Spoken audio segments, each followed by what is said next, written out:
রংপুর ২ হল বাংলাদেশ জাতীয় সংসদের ৩০০টি নির্বাচনী এলাকার একটি। এটি রংপুর জেলায় অবস্থিত জাতীয় সংসদের ২০তম আসন। আসুন আমরা জেনে নিব এই আসনটি সম্পর্কে। বাংলাদেশের একটি অন্যতম পুরানো জেলা রংপুর। এ জেলার ৬টি সংসদীয় আসনের মধ্যে রংপুর ২ আসনটি জেলার তারাগঞ্জ এবং বদরগঞ্জ উপজেলা নিয়ে গঠিত।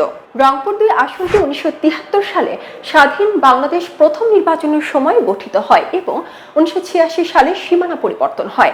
নির্বাচন কমিশনের ওয়েবসাইটের তথ্য মতে দ্বাদশ জাতীয় নির্বাচনে এই আসনে মোট ভোটার ৩,৫৭,০৪৬, যার মধ্যে পুরুষ ভোটার ১,৭৯,৭৮৫, নারী ভোটার ১,৭৭,২৫৩, তৃতীয় লিঙ্গ ভোটার ৮ এবং মোট ভোট কেন্দ্র ১৩৬।